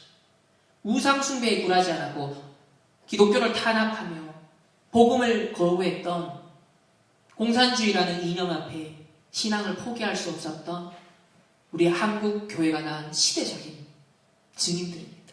이분들이 있었기에 사실 순수한 복음이 그래도 우리나라에 꼽힐 수 있었고 전 세계 선교하는 대국으로서 우리 이 대한민국이 지금까지 왔으며 거기에 우리 이어서 우리 차세대, 우리 유광수 목사님, 우리 렘넌트들이 이 언약의 여정을 같이 걸어갈 수 있게 된 거죠. 그래서 우리가 진리 앞에서 정말 본질 앞에서는 생을 걸 수 있는 국가가 하나님이 세우신 권력자들이고 하나님 세우신 사역자들이지만 본질 앞에서는 우리가 결코 타협할 수 없다라는 것 명확하게 우리가 기준을 갖고 있어야 됩니다. 대제사장님으로 이르되 우리가 이런 예수 이름으로 사람들을 가르치지 말라라고 금지했는데 너희들이 이 예루살렘에 이 예수님 복음의 가르침이 지금 퍼져가지고 가득해진 거예요. 그러니까 법정에 뭐요? 이 유대 법정에 소환된 겁니다. 이때 베드로와 사도들이 뭐라고 대답했습니까? 불복종을 했어요. 사람보다 하나님께 순종한 것이 마땅하니라. 전도와 선교를 노골적으로 방해를 하고 가로막는다. 거기에는 뭡니까? 우리는 그때는 불복종을 해야 되는 거예요. 그때는 하나님 앞에 우리는 순종해야 돼요. 그러면서 날마다 성전에 있든지 집에 있든지 예수는 그리스도라고 가르치기와 전도하기를 뭡니까? 그치지 아니하니라. 감옥에서 이제 풀려났어요. 풀려났는데 위협 속에서도요 아랑곳하지 않고 전도하고 복음을 전파하는 데 있어서는요 진리 앞에 타협하지 않았어요. 성경은 하나님의 뜻을 이루기 위해 물리적 폭력을 사용을 허용치 않습니다. 하나님의 뜻이 이루어지는 방법은 하나님의 방법과 하나님의 시간표에 달려있죠. 그래서 수단과 방법을 가리지 않는 것은 자기의 뜻을 이루려는 것이지 결코 하나님의 뜻을 이루려는 것은 아닙니다. 예수님도요 네 칼을 도로 칼집에 꽂으라. 칼을 가지는 자는 다 칼로 망한다라고 했습니다. 사실 이스라엘이 완전 초토화되었던 주후 70년 로마 기도 장군에서 완전 멸망당하는 그 절정적인 계기가 뭐였습니까? 이스라엘은 바리새파가 있었고 에세네파가 있었고 또 열심당원 여러 분파들이 있었어요. 그들의 캐릭터가 독특하게 다 있었는데요. 이 열심당원들은요 주로 갈릴리 출신이 많아요. 이 갈릴리는 굉장히 이방화된 지역입니다. 그리고 가장 이스라엘의 최북단의 경계선에서 끊임없는 이방 민족들의 공격을 늘 먼저 당했던 게 피해의식이 굉장히 강해요. 그렇기 때문에 그들의 근성은 뭐냐면 각인뿌리 체질된 건 뭐냐면 저항의식, 방어의식, 피해의식이 굉장히 강했어요. 그러니까요 늘 칼을 차고 다녔던 사람입니다. 거기서 예수님이 주요 제자들을 다 불러낸 거예요. 근데 결국은요, 이 열심당원, 갈릴리 출신의 열심당원들이 끊임없이 로마에 저항하고, 막 물리적인 폭력을 가하고, 테러를 가하고 이러면서 사실은 70년에 완전 멸망하게 된 거거든요. 이런 걸 보면 칼은 칼로 망한다라는 거예요. 다윗은 잠든 사울 왕을 치려는 아비새 장군을 말리면서 여호와의 기름 부음 받은 자를 지치지 않게 했습니다. 하나님의 주권적 섭리를 맡기면서 창과 물병만 가지고 나옵니다. 저는 지금까지 92년도부터 유광수 목사님을 이렇게 옆에서 뵈고 말씀을 통해서 이렇게 간접적으로 읽었던 부분은 뭐냐면 참 이 모습을 볼 수 있었어요. 전도자가 결정적으로 인도받으실 때 이렇게 다윗과 같은 선한 판단을 하시는구나. 보통 사람들이었으면 굉장히 막 대항하고 막 이렇게 반박하고 뭘 하실 수도 있는데 하나님의 주권을 다 인정하시면서 전도와 선교라는 본질의 에너지를 쏟아야 되지 딴 데 비본질적인 것에 에너지를 쏟지 않으시는 거예요. 저는 그걸 봤거든요. 그래서 그게 지도자의 가장 중요한 하나의 힘이다. 다윗 역시 그랬습니다. 충분히 죽일 수 있었음에도 불구하고 하나님의 주권에 맡기는 그런 모습을 보게 되어지죠. 자, 하지만 오늘날 일부 좀 기독교인들, 특별히 이 사회 문제 해결에 있어서 좀 진보적인 어떤 의식을 가지고 막 해방시켜야 된다 하면서 똑같이 세상의 방법과 똑같이 폭력적인 방법에 호소하려는 사람들도 있습니다. 이것은 자기 편견과 분노 때문에 하나님이 원하시는 것을 먼저 생각하지 않기 때문입니다. 정의감은 강할 수 있으나 그것도 물론 세속적, 육신적 정의감이죠. 창세기 3장, 6장, 11장에서 굳어진 정의감이죠. 진정한 정의와 공의는 하나님의 형상을 회복하여 구원받은 하나님의 자녀가 지정의가 하나님의 형상을 회복하는 것 속에서 공의와 정의가 실현이 가능하거든요. 그러니까 세상에서 외치는 정의는 진정한 정의가 아닙니다. 정의감은 강하지만 복음의 말씀이 약하다. 기독교가 세속적 시대 정신의 영향을 받아서 하나님의 공의를 인간적 분노로 대체하고 있는 것을 오늘날 지금 많이 봅니다. 자, 그러면 마지막으로 이런 성경적 세계관 또 개혁자들의 어떤 여정들을 확인하면서 우리 대한민국의 정치적, 사회적, 문화적 현주소가 어떠한지를 조금 살펴야겠습니다. 특별히 지금 선거 활동 기간이기 때문에 직접적인 어떤 민감한 부분은 제가 선거법에 저촉이 되면 안 되기 때문에 합법적인 선에서 유도리 있게 일단 전달 좀 해드리겠습니다. 우리 이석기 씨 아시죠? 실제 간첩입니다. 이 대한민국 전복을 꿈꿨던, 사실 진짜 지하양에서 공산주의 사상을 가지고 혁명을 꿈꿨던 그런 아주, 이 사람도 완전 위에 있는 사람이 아니라 거의 약간 밑에 중간에 있는 그런 조직이었어요. 실제로 대중을 동원하여 2008년 광우병 사태와 같은 혼란을 조성하자라는 음모를 꾸몄고 실제로 국보법 위반으로 지금 감옥에 있습니다. 자, 그러면 2008년도 우리 어린 랩런트들은 잘 모르겠지만 제 나이나 지금 좀 한 20대 후반쯤 되면 약 12년 전이었죠. 12년, 13년 전에 이 대한민국의 분위기가 어땠냐면 이런 분위기였습니다. 그 당시 우리 이명박 대통령이 이제 대통령이셨는데, 자, 미친 소 너나 쳐 드세요. 그리고 뇌 구멍 송송 치사율 100% 광우병 옆에 보면 나라사랑 청년회. 자, 나라사랑하는 마음은 좋은데 그러면서 미친 정부다, 뇌 송송 구멍 탁, 이게 각인된 메시지입니다. 그 당시에 사람들을 막 휘어감았던 메시지, 뇌 송송 구멍 탁, 뇌 송송 구멍 탁. 이거 얼마나 각인시킨지 몰라. 이 프레임 전쟁 다 걸렸거든요. 계속 사람은요, 이게 진실이든 아니든 상관없어요. 광고가 왜 중요하냐면 계속 노출시키잖아요. 거짓 뉴스도 왜 먹히냐면 계속 노출시키잖아요. 사람 영향받습니다. 그러니까 이 프레임이 계속 노출되니까 그런가? 점점 이제 두려움도 막 커지죠. 그러면서 정의사제 구현단 여기 이런 데서 아주 막 종교인들도 예외할 것 없이 똑같이 나와서 막 항의하고 시위하고 난리였습니다.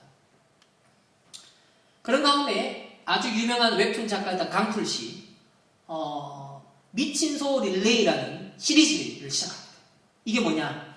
어떤 이 미국산 쇠고기 수입을 반대하는 그런 메시지를 담은 웹툰을 그린 거예요.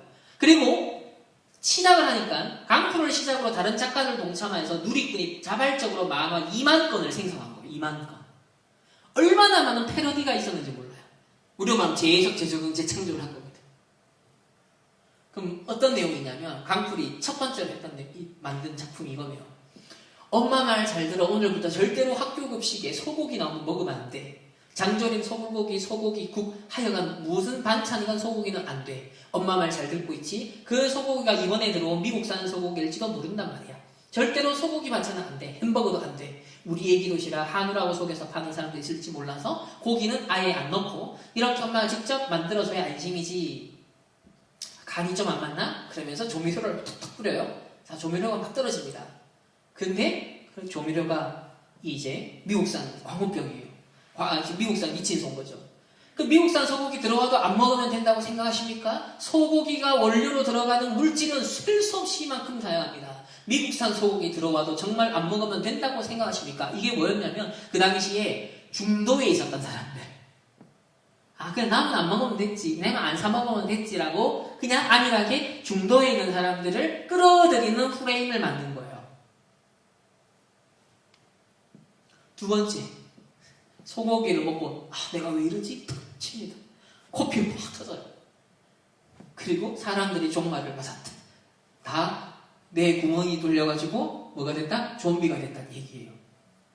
지금 보면 너무 황당하고 어이가 없죠. 여러분 미국산 쇠고기 먹고 광우병 걸린 사람 본 적 있어요? 없어요? 여러분 미국산 소고기 먹습니까? 안 먹습니까? 잘 먹고 계시죠? 이때 나와서 시위했던 모든 사람들도 아마 다들 잘 드시고 계실 겁니다. 그런데 왜 2008년도에 왜 대한민국은 미쳤을까요? 저는 광우병, 소가 미친 게 아니라 우리 대한민국이 미쳤었다라고 봅니다. 지금 이런 웹툰이 그 당시에는 유행하고 먹혔다는 거예요. 이만큼 선동이라는 게 무서운 거예요. 그만큼 우리 인간의 죄성을 가지고 우리 연약하기 때문에요. 선동 정치, 선동 어떤 여론을 통해서 분위기를 통해서 얼마든지 우리가 영향을 받고 거기에 따라서 심지어 수백만 명이 그 흐름을 따라갈 수 있다는 거예요. 거기에다가 이렇게 보면 그 당시 전단지들 보면 에이즈보다 무서운 광우병, 감염, 경로 우리 지금 코로나 막 경로 역학 추적하는 것처럼 이때도 막 장난 아니었습니다. 1세에서 100세까지 나이 제한 없이 감염되어 모두 사망. 거기에 우리 연예인들 다들 막 동조하고 이러면 안 된다 하면서 막 나와가지고 막 그랬죠. 그러니까 연예인들까지 유명인들까지 그러니까 일반인들 입장에서 덜커덕 더 이제 막 감정이 동요화되었던 그런 시대 상황이었어요.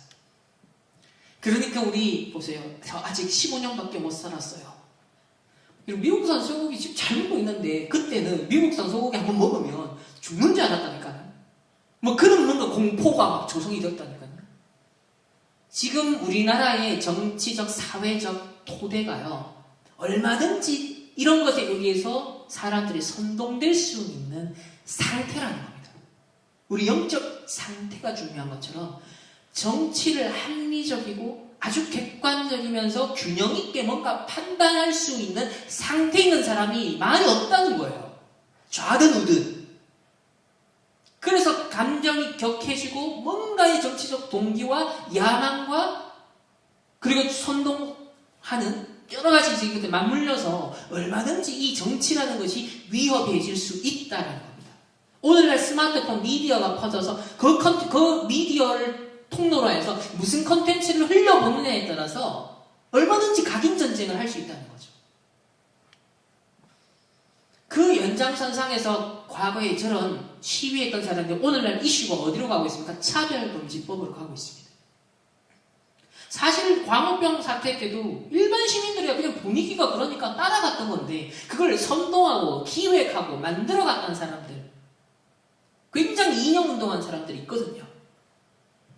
여기도 보면 차별금지법 제정하라. 성소수자들의 자긍심 행진, 사회주의자들도 지지하고 연대합니다.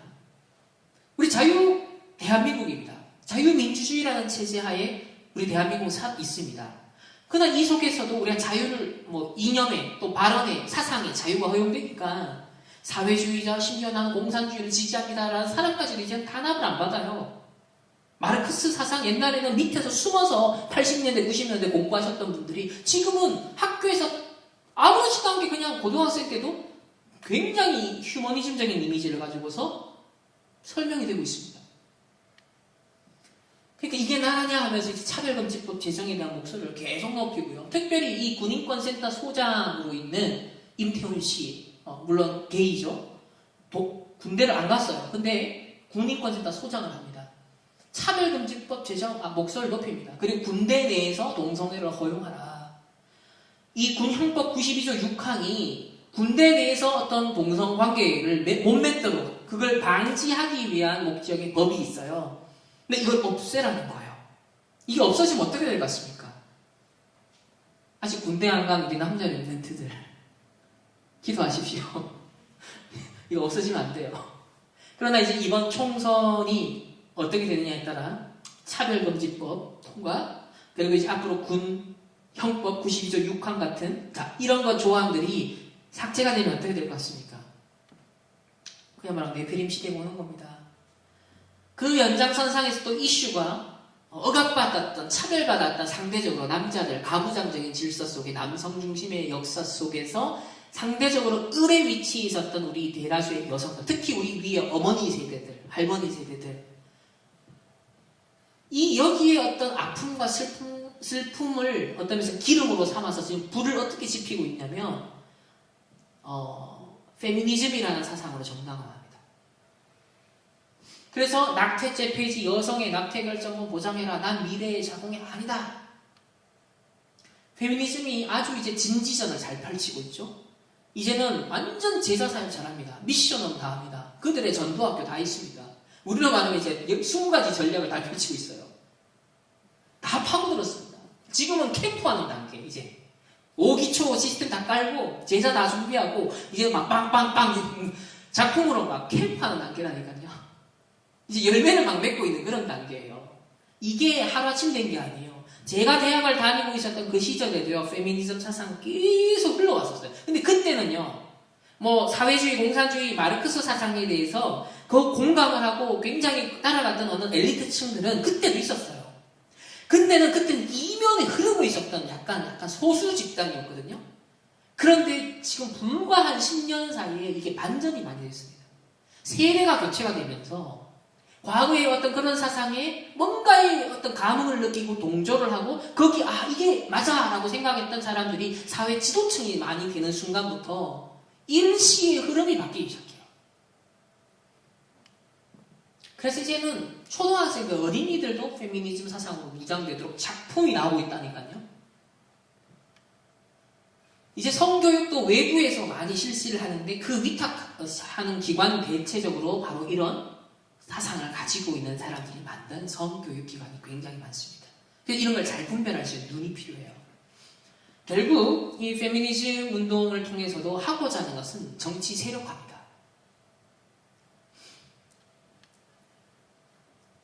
우리나라에도 80년대, 90년대 어떤 마르크스 사상을 지하에서 공부하고 또 북한의 주체 사상에 또 동조하는 어떤 그런 사람들이 있었는가 하면 90년대 이제 들어고 90년대 중후반이 되면서 막 민주화가 되고 상당히 이제 그래도 개방이 되고 또 세계화 시대 이런 무르익었던 시대가 있었어요.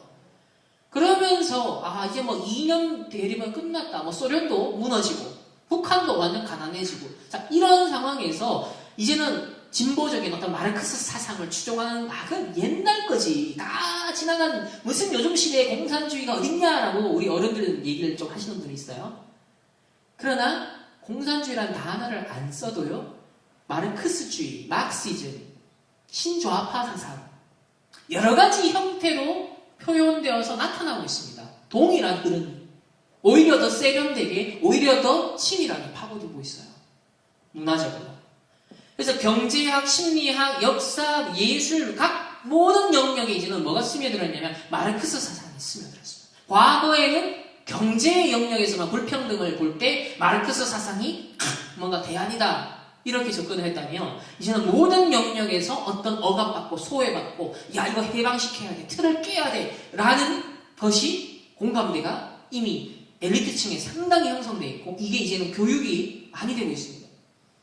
그래서 고려대에서 2000년도부터 딱 시작돼서 지금 20년 됐죠. 막시즘이라는 그 최대 진보 포럼 단체가 있는데 매년 여름에 3박 4일 동안 그들이 아주 모여서 막 컨퍼런스 같은 걸 해요.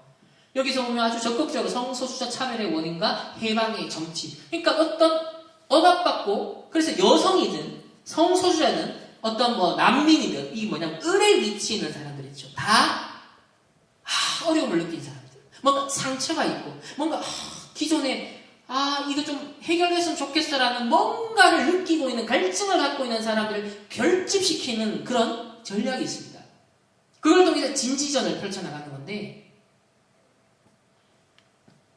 이제 보십시오.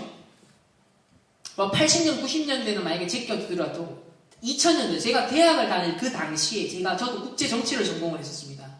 그래서 이데올로기에 대해서 막 공부를 하고 현실주의다, 자유주의다, 구조주의다 자 대학생 때 끊임없이 저도 공부를 하고 토론을 했었단 말이에요. 그때 이 마르크스 사상에 상당히 막 열광을 하고 이렇게 느끼는 엘리트층들을 좀 많이 봤어요. 그리고 지난 이제 한 10몇 년이 흐른 결과 지금은 작품이 나오기 시작하고 그때는 공부를 했던 세대가 지금은 PD가 되어 있고 지금은 뭐 작가가 되어 있고 영화 감독이 되어 있고 각계각층에 나름의 영향을 끼치는 자리까지 간 거예요. 지금 딱 40대, 30대 후반, 40대, 50대까지. 그래서 마르크스의 자본론이라는 것은 굉장히 어려운 책인데 이 보시죠. 어린이들이, 심지어 청소년들이, 우리 일반인들이 쉽게 읽을 수 있는 맥락, 해를 조선, 갑을, 흑수저, 금수저, 은수저, 동수저. 자, 이런 몇 년 동안에 유행했던 프레임들이 다 여기서 나온 것들이에요. 이 흐름에서 나왔던 거예요. 모든 걸 계급과 갈등의 구조로 보는 거예요. 모든 걸 그 관점에서 보게 만드는 거죠. 그걸 더 이슈화시키고 사람들의 세계관을 그쪽으로 몰아가는 흐름. 그게 그냥 나온 게 아닙니다. 이걸 다 공부하고 그걸 자기 나름의 사명을 갖고 자기 자리에서 우리로 막 빛을 발하는 거예요. 그게 모아져서 시대의 분위기와 여론과 문화가 된 거거든요. 이미 우리 서구 유럽이나 미국에는 60년대에 이 흐름이 있었습니다. 여기를 보십시오. 여성 해방운동과 마르크스 사상이 결합이 되었거든요. 마르크스주의와 여성 해방, 이게 다 60년대 이미 서구를 휩쓸었던 흐름이에요. 그래서 우리나라가 현재 보세요. 마르크스주의와 여성 해방, 엥겔스와 여성 억압의 기원, 가부장 제도와 자본주의, 그러니까 다 박살내야 할 대상이다. 마르크스 자본주의 분석과 성차별 성폭력, 자본주의와 성차별 성폭력이 직접적으로 무슨 관계에 있느냐, 이게 뭐 프레임을 그렇게 자꾸 짜서 그 관점을 각 주입시킵니다. 사회주의, 페미니즘, 마르크스주의, 낙태, 여성이 선택할 권리다. 이제 여성 해방 하루학교, 이제 집중훈련까지. 이렇게 제가 대학생 때로부터만 기준으로 하도 20년 이상이 이 대한민국에는요, 완전 토대가 깔린 겁니다. 각계각층의 시스템이 깔린 거예요. 제자들이 깔려 있습니다. 그래서 반동의 시대와 성전쟁 이런 게 당당하게 내놓고 행사를 해요. 그럼 과연 이들이 인권이라는 것으로 포장하는 이 프레임, 그 뿌리가 과연 뭘까요? 물론 창세기 3장, 6장, 11장인데 자, 철학적으로 보면 프랑크푸르트 학파의 영향을 많이 받았습니다. 이 사람들이 대다수 유대인들이에요. 독일의 나치의 억압을 받아서 거기서 피해서 미국으로 건너갔던 학자들인데요. 이들의 해방의 상상력은요, 주로 어떤 거였냐면, 루이 알티세르라는 학자 역시 프랑크푸르트 학파 소속은 아닌데, 그 사상의 영향을 받은 사람 중에 한 사람이에요. 이 사람은 뭐라고 그랬냐? 이데올로기 전쟁이 해야 된다. 이제 러시아라든지, 러시아 공산혁명이라든지, 이런 것이, 유럽은 이미 기독교 문화가 뿌리고 있고, 민주주의 문화가 뿌리고 있기 때문에, 자본주의가 뿌리 내렸기 때문에, 여기서 공산혁명을 하려면, 이런 중국이라든지 러시아 같은 방식이 아니라, 문화적인 전략을 써야 된다. 그래서, 여기 보면 토대를 건설하라. 혁명과 임무는 혁명을 일으키는 것이 아니라 혁명 조직, 시스템을 만드는 거고, 그래서 어디를 파고들어라? 가정과 학교와 교회와 정치와 도덕과 언론과 예술, 각 문화기관을 들어가서 기존에 있는 것에 장을 맡아버리면 흐름을 바꿀 수 있다는 거예요. 그러니까 우리는 사단의 나라를 하나님의 나라로 바꿀 해야 되는데, 이들은 이제 그들이 원하는, 지향하는 그 이념의 나라로 바꾸기 위한 이데올로기 전쟁을 수십 년째 계속 해왔는데 열매를 맺어가고 있다는 거예요. 또 헐버트 마르크스, 이 사람은 유럽과 미국에서 청년들이, 대학생들이 열광을 했던 학자입니다. 그 유명한 책 중에 하나가 1차원적인 인간이라는 책이에요. 기존의 질서에 순응해버린 노동자는 더 이상 사회 변혁의 주체가 아니다. 그러니까 60년대에 이미 배불러버린 베이비부머 세대, 그 아버지 세대들이 이미 2차 세계대전 이후로 엄청나게 유럽이 부흥하고 다시 물질적으로 풍요로워지면서 노동자들도 물질적으로 풍요로워진 거예요. 더 이상 변화의 주체가 될 수 없었던 거예요. 뭔가 세상을, 질서를 바꾸자, 이런 의지가 없어진 거예요. 그래서 기존의 질서 밖에 소외된 사람들, 그래서 기존의 질서, 이 갑의 질서를 종식하기를 원하는 사람들이 있다. 그 사람들이 인종차별받는 사람들, 동성애자들, 실업자들, 페미니스트들, 불법 이민자들, 이들을 결집시켜서 혁명을 위한 제자로 만들어 낡은 질서를 타파하자라는 전략을 제시한 책이 1차원적인 인간이라는 거예요. 빌헬m 라헤이도 그 훨씬 더 이전의 사람인데, 이 사람은 유대인이고요. 또 기독교를 굉장히 혐오했던 사람입니다. 성혁명과 성정치라는 책도 현재 번역이 되어 나와 있고요. 오르가즘이라는 용어를 고안한 사람이에요. 독일 공산당에 가입해 성정치 협회를 설립했고, 기존의 질서라는 것은 기독교와 자본주의를 말합니다. 이 질서를 무너뜨리는 가장 효과적인 방법은 억압된 성 본능을 해방시키는 거다. 기존의 결혼 제도를 무너뜨려라. 어린이와 청소년과 여성 성해방, 성혁명, 성정치를 하게 해라. 이게 수십 년, 약 70년도 더 된, 80년도 된 주장이에요. 근데 지금 보십시오. 이것이 60년대, 70년대 유럽과 미국을 강타했죠. 지금 우리나라에도 실현이 되고 있습니다. 앞에서 본 거죠. 그래서 이런 모든 사상의 중심축은 여전히 혁명적인 마르크스 사상을 갖고 있어요. 아주 유물론적이고 아주 모든 걸 물질로 근원을 보는. 그래서 사람의 영적인 것을 전혀 인정하지 않아요. 종교는 뭐요? 인민의 아편이다. 그러기에다가 마르크스의 사상의 플러스 조금 휴머니즘적인 것을 더 결합시키는 것이 바로 프로이드의 정신 분석학을 연결시켰습니다.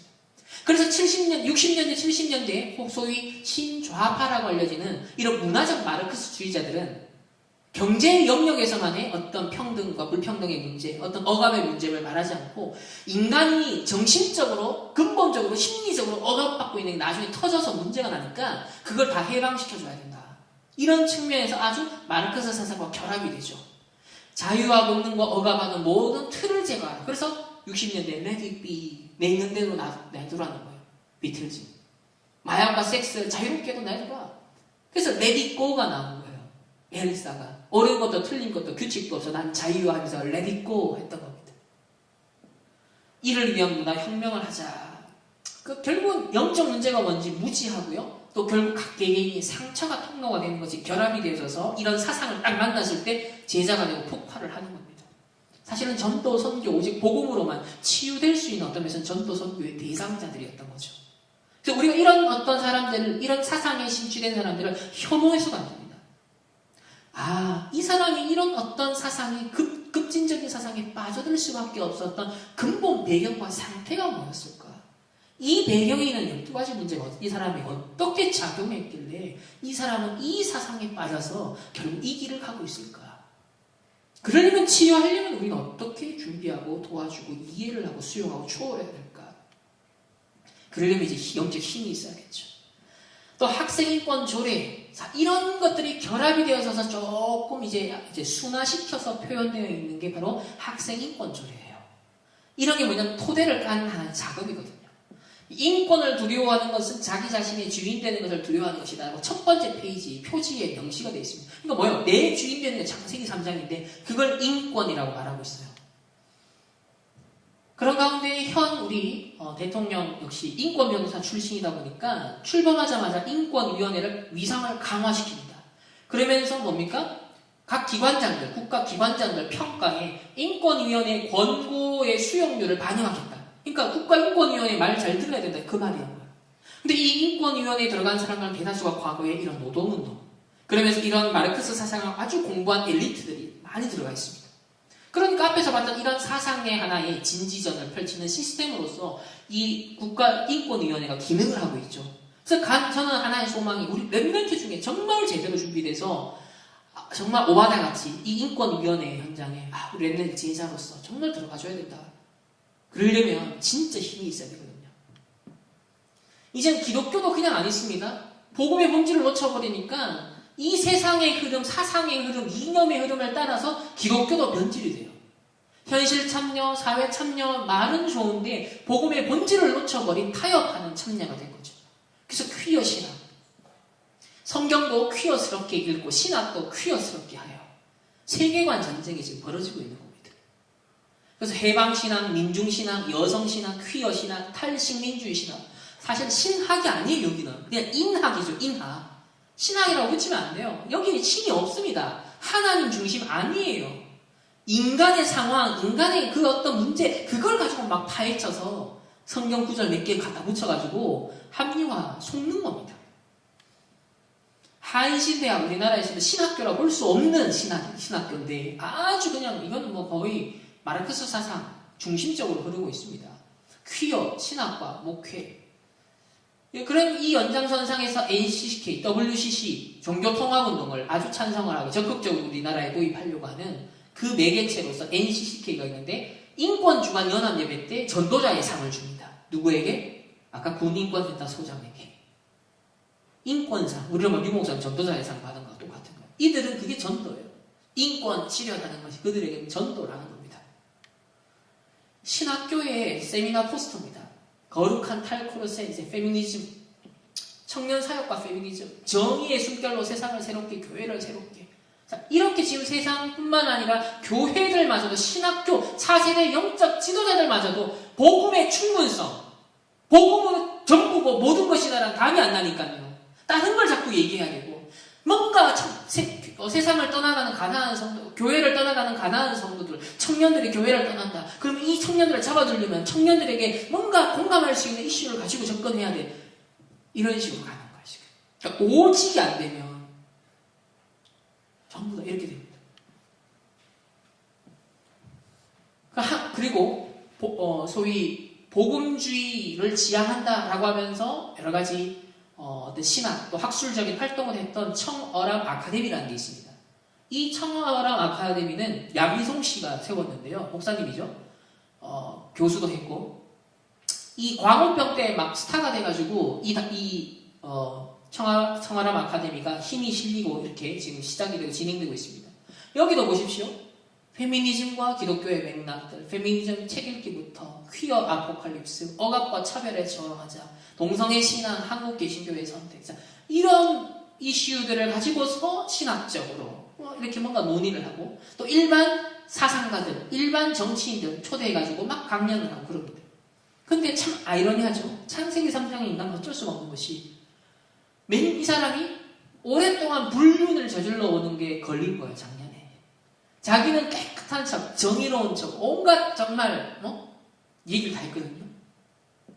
그래서 보면 여기도 성폭력에서 안전한 교회를 위한 미투 운동 한창 할 때 여기 또 인증샷 미투, 처치투, 위드 유 이러면서 안희정 전 지사도 마찬가지였고 또 지금 조국 사태도 마찬가지고 그 사람들이 지향하는 어떤 진보적인 입장에서의 가치관이란 건 뭔가 정의를 추구하고 뭔가 조금 더 깨끗하고 불의를 막 싫어하고 불법을 행하지 아니하고 사실 그런 걸 지향했잖아요. 근데 창세기 3장의 인간은요 또 거짓과 미소는 드러날 수밖에 없어요.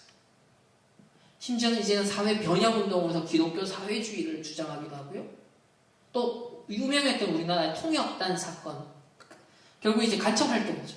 걸려서 사형 선고를 받았던 김진락의 회고록이 나왔는데 그 회고록에 보면 우리나라의 어떤 진보 지성인들에게 영향을 많이 줬던 이 교수가 있죠. 이 신영복 교수인데 엄청 인격도 인품이 훌륭했다고 합니다. 그래서 영향을 굉장히 많이 줬대요.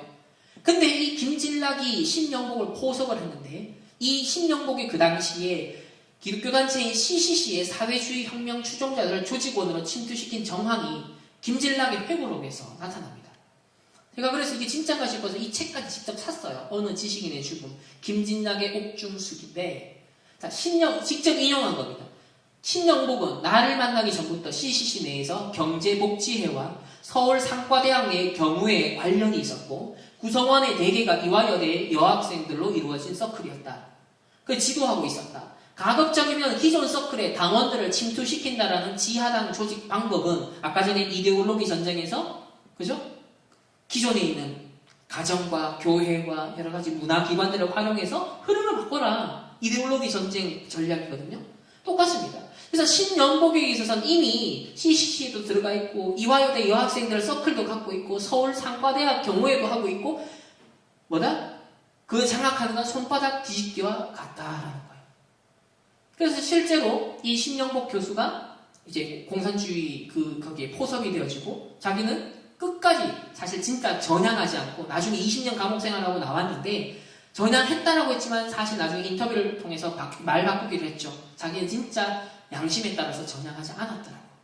끝까지 공산주의로 지키다가 이 성공회 대학 교수로 있다가 죽었습니다. 근데 이 신영복 교수가 얼마나 지금 존경을 받습니까? 지금 우리 현 대통령도 가장 존경하는 인물 중에 신영복 교수를 꼽고 오늘날 많은 유명한 우리 목사님들 중에서도 심지어 존경하는 인물로 신영복을 꼽습니다. 이 흐름이 벌써 앞에서 봤던 이 연장선상에서 이어지는 흐름이에요.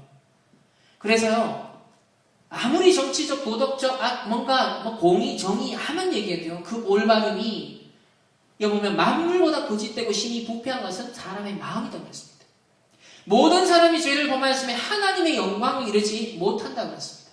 그래서 진정한 의로움은 오직 복음의 의로움, 오직 그리스도를 통하여서 의로워지는 것 외에는 답이 없습니다. 마지막 결론은 전도자의 관점입니다. 우리 구원의 길을 보면 이미 답이 나와 있습니다. 하나님을 떠난 인간이 불신자에서까지 상태에서 뭔가 스스로 구원받아보고자 노력하는 인간의 방법들이 나오죠. 그 중에 정치라는 것도 사실 기능을 하고 있는 겁니다. 그러나 이 정치는 진정한 구원의 길이 되지 못합니다. 사실 어떤 사회주의, 공산주의 혁명에도 확 꽂힌 사람들의 그 사람 특징이 뭐냐면, 야, 이게 뭔가를 해결해 줄 수 있을 어떤 구원의 길로 보인 거예요. 어떤 현실적인 대안으로 보였던 거예요. 그러나 이 인간의 해결책은 근본 문제 해결할 수 없다. 그래서 오늘날 우리 빼앗긴 6가지 도구를 우리 한번 보겠습니다. 레버리지, 상처를 지렛대로 하여서 소수자들을 오늘날 사단과 이념단체들이 장악하고 있고, 12가지 문제의 토대하에 3단체가 퍼뜨리고 만든 철학과 이념, 그 오늘날 또 특정 이념 사상을 가지고 있는 사람들 세계관 운동하는 이런 베스는 뭡니까? 담아내는 그릇이죠. 사람들을 실어가고 우리 후대들을 실어가고 있습니다. 그러니까요, 정신, 마음, 결국은 사상도 중독이거든요. 사상도. 네이버 국어사전 찾아보세요. 3번째 정리가 사상과 이념도 중독된다라고 표현되어 있습니다. 그러니까 질병, 변질이 일어나고 하나님 형상이 더 깨지고 창조 질서가 깨지고 이제 차별금지, 동성애 인권이라고 하면서 변질이 되어갑니다. 노화기, 이제는 이념적으로 편향된 작품들이 막 쏟아지고 있는 걸 앞에서 보셨죠. 이제는 플랫폼, 미디어를 가장하겠습니다. 정치, 경제, 사회, 문화, 교육, 법적 모든 영역에 이 이념과 사상의 단체들에게 도구가 빼앗겨 있습니다. 이제 이 흐름을 바꿔서 하나님의 나라로 바꿀 올바른 성경적 세계관, 국가관을 가진 우리 영적 서밋기는 문화 서밋이 우리 렘넌트들이 각계각층 일어나줘야 되는 아주 시급한 시간이에요. 그래서 30년, 유목사 후대 살리는 30년. 특별히 우리 임마누엘 교회는 24시 이상질 시스템 성전, 24시 치유 시스템 성전, 24시 서밋 시스템 성전이라는 것이 우리 특별히 이런 우리 정치 사회적인 맥락만 보더라도 왜 후대가, 왜 우리 렘넌트들이, 왜 사상과 어떤 여러 가지 질병들에 중독되어 있는 사람들이 치유하는 곳이 왜 필요한지 우리가 오늘부터 CVDRP 정말 복음의 흐름을 보며 오늘날 현장의 어떤 이념과 정치의 현장 흐름을 보면서 복음 없어진 흐름, 하나님을 대적하여 높아진 흐름, 오히려 복음을, 신앙의 자유를 핍박할 수 있는 237 나라 복음화를 방해할 수 있는 뭔가의 흐름이 정치에도 일어난다면 우리의 꿈은 정말 이때 나의 현장 질문을 해야겠죠. 그런 가운데 하나님 주신 말씀 기도에 그림을 계속 그려가면서 나의 작은 것이라도 지금부터 작품으로서 그것이 쌓여서 인생 작품으로 이루어질. 그래서 30년을 내다보면서 전도자께서 이 CVDRP를 앞으로 계속 인도해 나가실 겁니다. 우리 특별히 해운대, 우리 임마누엘 해운대 교회, 우리 모든 귀한 성도님들, 우리 전도자들, 우리 중직자 산업인, 우리 모든 렘넌트들이 성경적 세계관, 복음적 세계관 가지고서 또 그뿐만 아니라 전도자의 세계관으로서 특정 이념에 빠져서 좌파든 우파든 복음 아닌데 진리 아닌데 거기에 심취되어서 그 이념 운동하는 것은 대안이 될 수 없어요. 거기서 복음 운동, 전도 운동하는 것만이 대안입니다. 그렇기 때문에 이 흐름을 바꿀 수 있는 하나님의 나라로 바꿀 수 있는 우리 모든 렘넌트들이 되어지고 우리 이 교회가 되어지시기를 예수님의 이름으로 축원합니다. 기도하겠습니다. 하나님 감사합니다. 우리 임마누엘 해운대 교회 특히 코로나19 사태로 인하여서 각지에 흩어진 곳에서 인터넷으로 함께 예배드리고 오늘도 특강을 통하여서 함께 나누었습니다. 하나님, 이 시대가 참으로 정치, 경제, 사회, 문화, 교육, 법조 모든 영역에 참 위기감이 하나님 느껴지고 있습니다. 이때 우리 남은 자 전도자 렘넌트들을 부르셔서 이 시대의 흐름을 바꿀 정말 전도운동, 성경운동, 렘넌트운동, 복음운동 하나님 준비하고 계신데 무엇보다 현장에 나아가기 전에 우리 렘넌트들이, 우리 성도들이 복음적, 성경적 세계관으로 무장되게 하시고 올바른 전도자의 관점에서 국가를 분별하며 우리가 헌신하고 우리가 살리고 우리가 정말 전도자로서 빛을 발해야 될 부분이 무엇인지를 명확하게 기도 제목으로 삼고 앞으로 후대 살릴 30년을 두고 앞으로 교회 건축이라는 성전 건축이라는 미션을 두고 나의 인생의 최고 의미와 가치를 찾는 귀한 우리 전 성도들과 우리 렘넌트들 될 수 있도록 축복하시고 인도하여 주옵소서. 지금은 모든 문제에 계신 예수 그리스도의 은혜와 하나님의 무한한 사랑하심과 성령 하나님의 내주 인도 역사하심이 성경적 복음적 전도자의 세계관 국가관을 가지고 사단의 나라에 임해 있는 이 나라와 전 세계 하나님의 나라로 바꿀 우리 모든 전도자들, 우리 렘넌트들 가는 모든 현장에 지금부터 영원까지 항상 함께 있을지어다. 아멘.